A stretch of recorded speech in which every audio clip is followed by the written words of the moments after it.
Alright, so next thing we're going to look at is if and if else statements, like conditional statements. So this can be useful when you want to have different things happen depending on a condition, right? So we're going to start off with something pretty simple, which is just an if statement. So an if statement will do something if a condition is true, and then if it's not true, basically nothing will happen. So in this if statement, we basically have if A is less than or equal to 6, right? So if A is less than or equal to 6, print value is less than or equal to 6. And then if that's not true, then it's going to do nothing, right? So here we have A is 4, so that's less than 6. So if we run this, we should get back value is less than or equal to 6.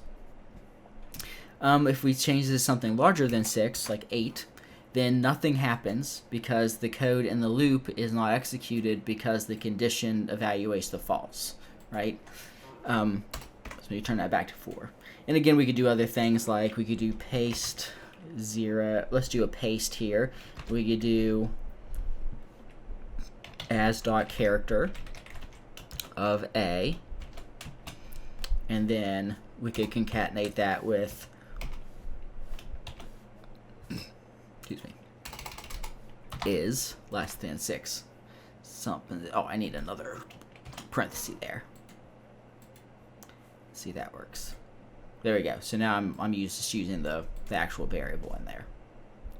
Okay, so obviously that's nice if you just have one condition you're worried about, but a lot of times you want to have one thing happen if something evaluates to true and something else to happen if it evaluates to false. Or you may want to actually have multiple conditions to test. So now we're going to work through some of those examples here. Okay, so here we're saying basically if A is... Alright, so this is an if followed by an else, right? So if A is less than or equal to 6, then print this. And if that's not true, then this is going to do this by default. Note that when you have an else statement, it doesn't have to have a condition because it is just the default. So it's just what's going to happen if the if statement evaluates to false, right? So alright, so this is 8. So now if we run this, it would say if A is less than or equal to 6, then that's false, so it won't do this, so it will do what's in the else statement. So it will print value is greater than 6. So value is greater than 6. And again, if I would change this to something less than 6, like 4, then this will get executed because that's the condition evaluates to true. So this, now you have basically two paths that you can follow. The path where the condition evaluates to true, and the path where it evaluates to false, which, as opposed to doing nothing. Okay, so then the next step is to be able to have multiple conditions, and that's the point of an else-if statement. So basically now we have two conditions, and then we also have the default else statement. So here's how I would read this. So if A is less than or equal to 6, print this. If A is greater than 6 but less than 10, print this. So this is and. So A is greater than 6 and it's also less than 10. And then if neither of those are true, it'll default to the else statement. So is greater than or equal to 10. So this is 8, right? So this falls in the middle. So it should get what happens here, and the value is between 6 and 10 statement. So that's the result there. Again, if we would make this like 12, then we would get the return from the else statement, and if we would make it like 4, we would get it from the if statement. Just as a note, there can only be one if statement. There can be multiple else if statements, and there can only ever be one else statement in the same logic. Again, the else doesn't need a condition. If will need a condition, and else if will need a condition. One thing that can be kind of confusing is when things are not mutually exclusive, right? So let's say we put in here 7, and then we'll feed in the value. We'll feed in the value. Let's see, 6.5, right? So if A is less than or equal to 7, so 6.5 is less than or equal to 7, then this will happen. But it also meets this if else if condition. So that would also be true. So which of these are actually going to get executed? So to do that, we'll hit run and see what happens. Okay, so what we get back is value is less than or equal to 6. Okay, so now what I'm going to do is I'm going to swap the conditions. So I'm going to put this in the if statement, and then we'll put our a is less than or equal to 7 here. So now if we run this, we get this result.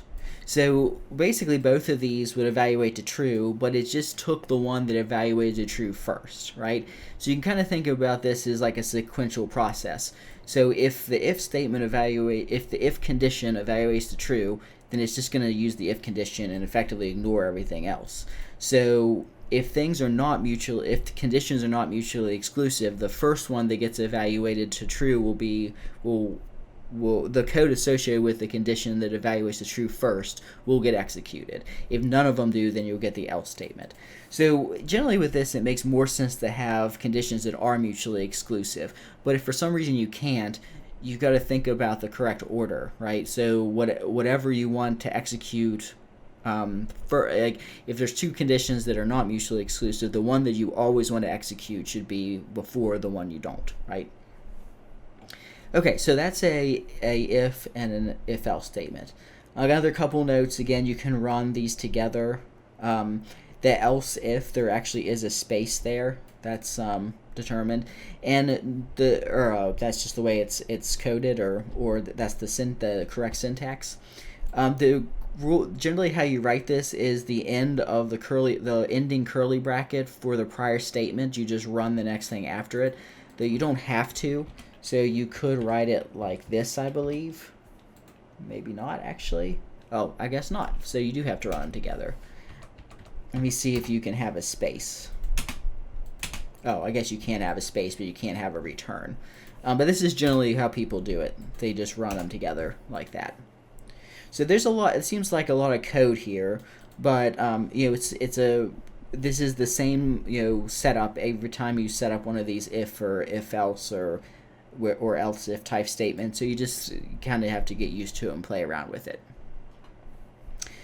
Okay, one other thing that's really cool, once you know how to do your conditional statements and you also can do loops, is you can combine them.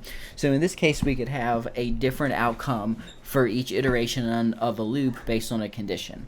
So in this case, we're going to test for each value in this vector b, we're going to test whether it's less than or equal to 6, between 6 and 10, or not either of those things. And then we'll get a different print statement depending on the condition. Note in the for loop, num is the variable that's associated with the iteration. Again, you could have used I or something if you wanted. They just have to be consistent through the code.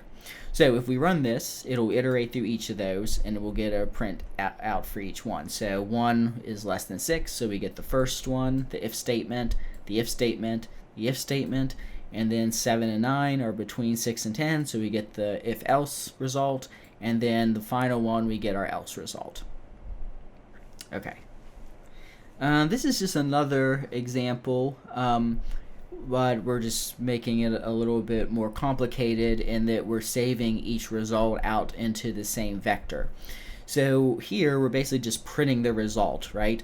But you might want to actually have your result get saved out somewhere. So in order to do that, what I'm doing in this case is I'm creating a empty vector, just using an empty C combine function here. So this is the input, this is the empty vector, and this is basically what happens. So if the value is less than 6, then it's going to add in this statement into the empty vector. If it's between 6 and 10, it's going to add in this statement, and then if it's neither of those, it'll add in this. And then I print back C. So if I run this, we actually get back an actual data object. So I'm just going to call C here.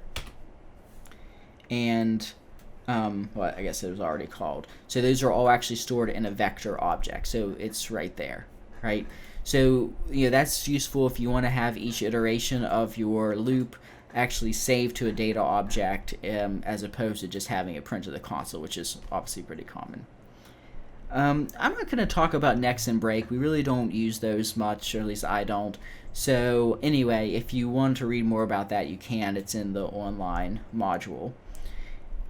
Which is also something we really don't need to talk about much, but the basic idea is that which will return the indexes for objects within like a vector that meet a condition. So here I'm creating a random set of 15 values between 0 and 255, and if I run which on that, this is going to return the indexes for the ones that are greater than 100.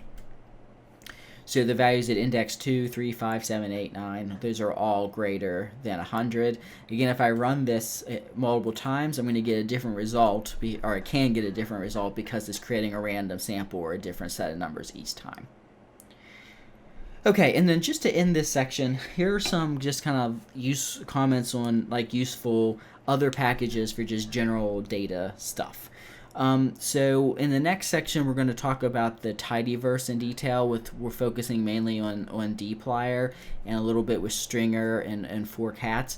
But there are some other tidyverse packages that are useful for dealing with functions and whatnot. So for example, the per package is useful for working with functions and list objects. The fur package is useful for doing parallel processing, distributed computing, if you want to use like multiple cores of your computer to process stuff more efficiently. Do parallel is similar. It's good for parallel processing. I use this sometimes when I'm doing like machine learning to speed stuff up. And then glue can be used for simplifying string concatenation. It's kind of like a replacement for like paste and paste 0. There's also these apply functions that are used commonly, like in base R, for for like mapping over like a matrix or a data frame or something. We're not going to talk about those in here either, but again, those are listed here if you're interested in reading about them.